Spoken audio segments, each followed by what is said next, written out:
Boa tarde, boa noite, meus amigos. Você tem uma identidade, não tem? Todos nós temos uma identidade. Essa identidade fala muita coisa sobre nós. E às vezes nós temos uma carteira funcional, temos até um crachá que diz bastante sobre a gente. Será que nós já mudamos a nossa nova identidade? Ou será que nós, ou muitos de nós no campo espiritual, ainda usamos a velha identidade?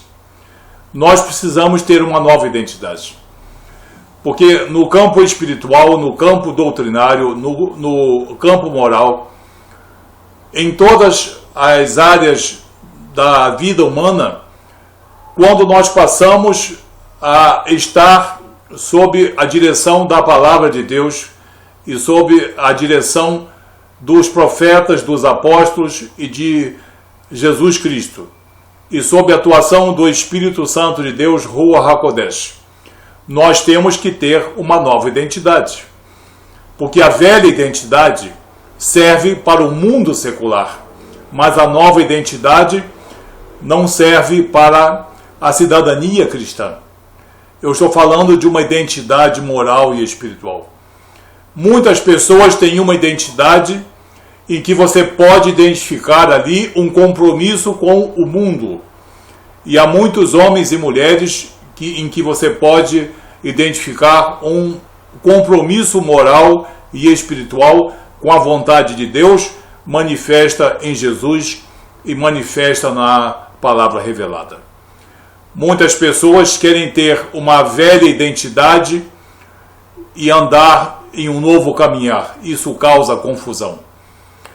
Muitos de nós continuamos a ser estrangeiros, porque nunca regularizamos a nossa situação.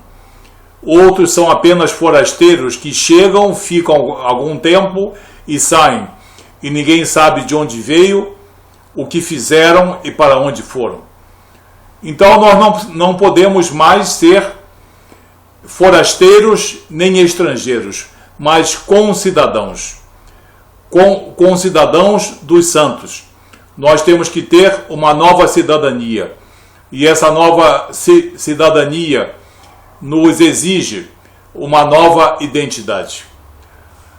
Uma identidade que diga quem nós somos, qual é a nossa disposição de espírito, as nossas intenções, o nosso discurso, qual é a tendência do nosso discernimento das nossas decisões. Sim, todo homem espiritualmente e moralmente renovado, ele tem uma nova identidade. Ele deve exibir, ele deve providenciar a sua nova identidade. Nós temos aqui na carta de Paulo aos Efésios, no capítulo 2, no verso 19, em que ele diz: assim já não sois estrangeiros e peregrinos, mas concidadãos dos santos e sois da família de Deus. Ele está dizendo aqui que pela palavra de Deus, pelo sacrifício de nosso Senhor Jesus Cristo, os que estavam perto e os que estavam longe, os que eram judeus e os que eram gentios, têm agora a oportunidade de estar conciliados em um mesmo espírito, como está no verso 18, porque por ele, Jesus, ambos temos acesso ao Pai em um espírito. Espírito com E maiúsculo é o Espírito de Deus, o Espírito da verdade, Ruach HaKodesh. Então nós temos que providenciar uma nova identidade que nos identifique como concidadãos dos santos. E, como diz Paulo aqui, já não sois estrangeiros e peregrinos, mas concidadãos dos santos e sois da família de Deus. Eu tenho uma mensagem em que eu vou separar uns 5 ou 7 itens só para nós comentarmos. Para nós termos uma nova identidade, é necessária a efetiva intervenção de Deus. Essa é a primeira parte, a parte mais importante. Nós homens somos capazes de pintar, lapidar, nós somos capazes de esculpir, nós somos capazes de moldar, dobrar, revestir, até mesmo transformar muitas coisas como os metais, mas o espírito não. Nós conseguimos, digamos, revestir o espírito com ensinamentos, condicionamentos, com certos recursos humanistas e iluministas, mas a transformação do espírito do homem e da mulher só é possível através da intervenção efetiva e soberana de Deus. Somente por intermédio da palavra revelada e da atuação do Espírito Santo de Deus, como é vontade e autoridade concedida por Jesus, é que o homem pode ter o seu espírito renovado, regenerado, reestruturado. Não se trata de conhecimento e não se trata de revestimento. Não se trata de uma nova aparência, mas de uma estrutura nova. Isso é bem mais profundo. E só o Espírito de Deus é capaz de modo efetivo e soberano, transformar o nosso espírito em um novo espírito. Como fala muito bem disso o profeta Ezequiel no capítulo 36, se não me engano, a partir do verso 25. É necessária a efetiva intervenção de Deus. E nós temos aqui essa passagem em 1 Pedro, capítulo 5, verso 10, em que o apóstolo Pedro diz: "E o Deus de toda graça, que em Cristo vos chamou à sua eterna glória, depois de haverdes sofrido um pouco, Ele mesmo vos há de aperfeiçoar, confirmar e fortalecer." Então, a nossa capacitação cristã, moral e espiritual não vem apenas por ensinamentos, leitura, vem pela regeneração e reestruturação do espírito por atuação soberana de Deus. E como Jesus disse a Nicodemos, pelo lavar da regeneração e pela renovação no Espírito Santo, que é o nascimento do alto, uma reestruturação. Em segundo lugar, deixar morrer o velho homem. Muitas pessoas, mesmo dentro das congregações, ainda guardam a identidade do velho homem mais afim às coisas seculares e até às coisas pecaminosas. E ainda não deixou morrer o velho homem para que nasça o novo homem. Então é necessário que nos submetamos à palavra revelada, à obra salvadora de Jesus, soberana, e à atuação do Espírito Santo de Deus. Porque somente dessa maneira nós vamos fazer morrer o velho homem e nascer o novo homem. Esse é o verdadeiro batismo, é a transformação espiritual. Também na carta aos Efésios, no capítulo 4, um pouco mais à frente, nos versos 22 e verso 24, Paulo nos diz: a despojar-vos quanto ao procedimento anterior, quer dizer, nos despojarmos dos procedimentos anteriores, do velho homem, que se corrompe pelas concupiscências do engano, e a vos revestir do novo homem, que segundo Deus foi criado em verdadeira justiça e santidade. Então, somente a atuação soberana de Deus pode fazer morrer o velho homem e nascer a nova criatura, moral e espiritual, em justiça e em santidade. Em terceiro lugar, para uma mudança radical de conduta. Sim, as pessoas do mundo têm uma conduta contextualizada. É aprovada pelo mundo, copiada desse mundo. Mas o homem e a mulher cristão, eles não têm a mesma conduta que as pessoas do mundo. Estamos inseridos na sociedade. Mas, a partir do ponto de vista do mundo, nós nos tornamos pessoas diferentes. Nós somos vistos como pessoas diferentes, que têm atitudes diferentes, um discurso diferente, opiniões diferentes.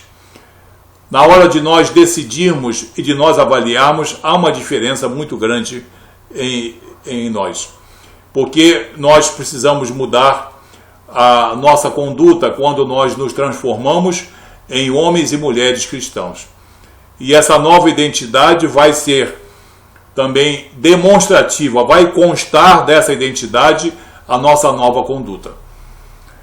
O apóstolo Pedro, em 1 Pedro, capítulo 14, verso 15, diz: como filhos da obediência, não vos amoldeis às paixões que tinhas anteriormente na vossa ignorância. Pelo contrário, segundo é santo aquele que vos chamou, tornai-vos santos também vós mesmos, em todo o vosso entendimento. Eu diria ainda, em todo o vosso entendimento, em todo o vosso proceder. Então, 1 Pedro, capítulo 14, verso 15. Mudança radical de conduta. Isso nos dará direito a uma nova identidade, de concidadão dos santos. Para nós assumirmos um novo compromisso. Muitos de nós tínhamos antes um grande compromisso com as pessoas do mundo e com os parâmetros estabelecidos pelo mundo. Os homens do mundo pensam ser livres, mas na verdade eles são cativos dos preceitos, dos consensos e dos protocolos estabelecidos por essa sociedade. E essa sociedade está espiritualmente e moralmente em queda livre, em decadência.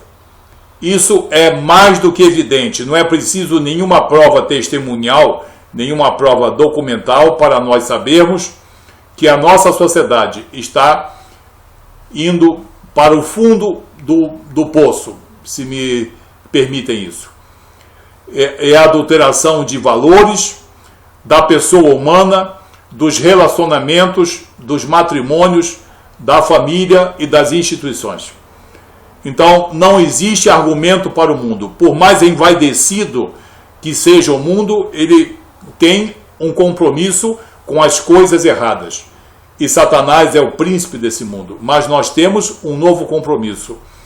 A partir do momento em que somos convertidos, temos uma fé genuína e bíblica, não se trata de uma fé inteligente. Não se trata de entender a obra salvadora de Jesus. É entender e incorporar essa obra salvadora de Jesus em nosso proceder. Isso nos dá um novo compromisso.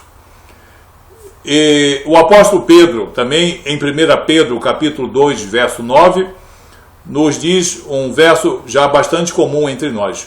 Mas vós sois a geração eleita, o sacerdócio real, a nação santa, o povo adquirido. Não é o povo que conquistou, é o povo que foi adquirido. Isso muda completamente o aspecto doutrinário que muita gente pensa andar dentro de um nível, digamos, cristão e está completamente na contramão. Então, nação santa, o povo adquirido, para que anuncieis as grandezas daquele que vos chamou das trevas para a sua maravilhosa luz. Então, assumirmos um novo compromisso com a palavra, com o ensinamento de Jesus, dos profetas, dos apóstolos e da palavra revelada. Também para nos subordinarmos a uma nova direção. O mundo tem diversos diretores. Todo mundo tem alguém sobre a sua cabeça dando ordens e estabelecendo valores. Os meios de comunicação todos querem estabelecer os seus valores. Nós sabemos disso. Os psicólogos sabem disso. Os sociólogos sabem disso. Os educadores sabem disso. os governantes, administradores, o comércio e também a indústria querem impor ao homem, e conseguem, com relativa facilidade, os valores que eles desejam. Mas esses valores que o mundo deseja não são os valores desejados por Deus, estabelecidos nas Escrituras. Então, quando nós nos convertemos, nós saímos de uma velha direção e partimos para uma nova direção. Nos submetemos a uma nova direção, que visa o amor, que visa a santificação, que visa uma retidão moral e espiritual. Não nos transforma em pessoas religiosas. Não, o verdadeiro cristianismo não forma religioso. Ele forma cidadãos do reino de Deus. Religioso é uma coisa, é fácil. É muito fácil formar uma pessoa religiosa. Agora, difícil é fazer um cidadão do reino de Deus. Isso é difícil. E muita gente não consegue. Tem muita gente que consegue ser, digamos, exímio em certas doutrinas e ser profundamente religioso, que muitas vezes esconde muitos defeitos e muitas falhas, mas o cidadão do reino de Deus, ele é diferente, porque ele tem uma nova direção, um novo compromisso, uma nova imagem. No Evangelho de João, capítulo 14, verso 26, Jesus mesmo diz: mas o ajudador, o Espírito Santo, Ruach HaKodesh, a quem o Pai enviará em meu nome, esse vos ensinará todas as coisas. Esse, não são esses, é uma pessoa. Esse vos ensinará todas as coisas e vos fará lembrar de tudo quanto eu vos tenho dito.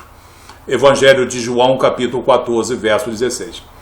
Então, todo homem e toda mulher cristão que experimenta uma verdadeira fé bíblica, uma fé de compromisso, uma fé regeneradora, uma fé que nos faz nascer do alto, nascer de Deus, nascer da água e do Espírito, esse tem uma nova direção na sua vida.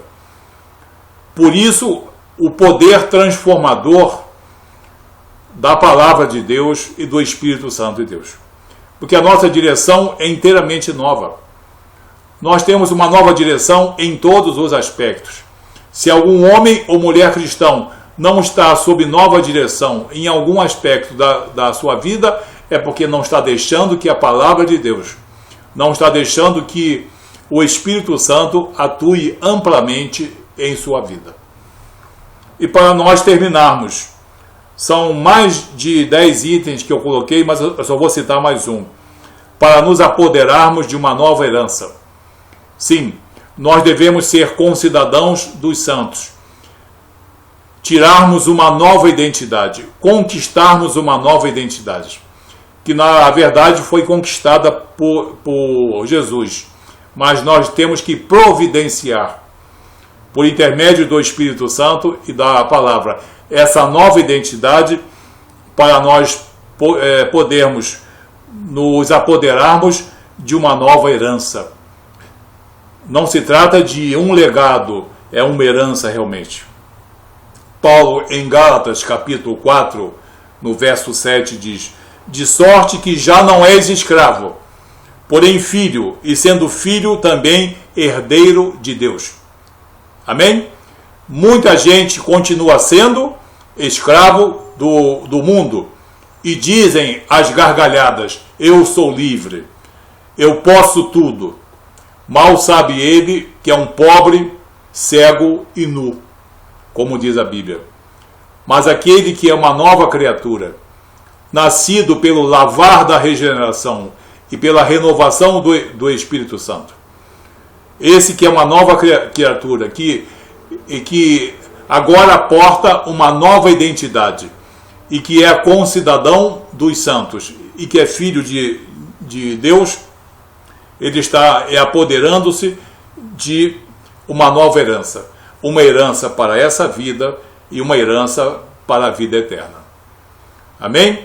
Então, nós citamos aqui que para nós termos uma nova identidade é preciso uma efetiva intervenção de Deus em nossas vidas, através da palavra e da atuação do Espírito Santo de Deus. É preciso deixar morrer o velho homem, é preciso uma mudança radical de conduta, é preciso assumir um novo compromisso, nos subordinarmos a uma nova direção e para que nos apoderemos de uma nova herança também. Então vamos providenciar a nossa carteirinha nova, né? Para nós andarmos com ela no bolso, no coração e no entendimento. Uma nova identidade que denota, consegue identificar um novo homem, uma nova mulher, um novo compromisso, uma nova direção, uma nova herança, uma nova capacitação, um novo caráter, um novo homem ou uma nova mulher, e é demonstrativa da efetiva intervenção do poder de Deus em nossas vidas. Vamos tirar a nossa nova identidade. Não vamos usar como homens e mulheres de Deus a velha identidade desse mundo. Que Deus abençoe você. Até o próximo vídeo. Muito obrigado.